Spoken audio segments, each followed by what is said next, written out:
এসো হে বৈশাখ এসো এসো।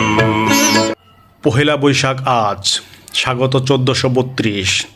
আজ সোমবার 14 এপ্রিল পহেলা বৈশাখ।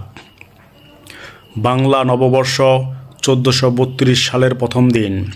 এই দিনটির মধ্য দিয়ে বাংলা নববর্ষ পুঞ্জিতে যুক্ত হলো নতুন আরেকটি বছর। বাঙালি হৃদয়ে প্রকৃতি এক অদৃশ্য সুরে বাঁধা।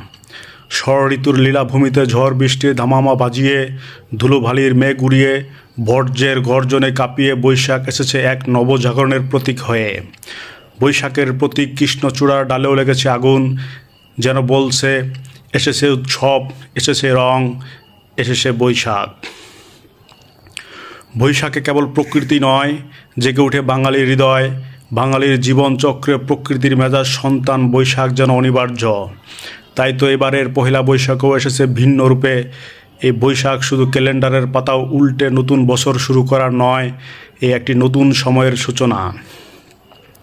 স্বৈর শাসকের পতনের পর তারই ধ্বংসস্তূপ দাঁড়িয়ে নতুন বছরের বাংলাদেশের স্বপ্ন দেখছে একটি আলোকিত ভবিষ্যতের। অন্যায়ের বিরুদ্ধে বিজয়ের আবহেই এসেছে এবারের পহেলা বৈশাখ।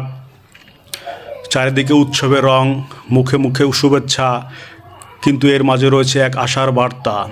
সে বার্তা বদলে যাওয়ার, নতুন দেশ গড়ে তোলার। আজ দেশে সব মানুষ ধর্ম বর্ণ নির্বিশেষে উদযাপন করবে বাংলার নতুন বছর 1432। পুরনো সব ব্যর্থতা ভুলে গিয়ে নতুন আশার ও সবার মঙ্গল কামনায় জমে উঠবে নববর্ষের উৎসব। নববর্ষকে স্বাগত জানিয়ে চারিদিকে ধ্বনিত হবে এসো হে বৈশাখ এসো এসো। এসো হে বৈশাখ এসো এসো। এসো হে বৈশাখ এসো এসো।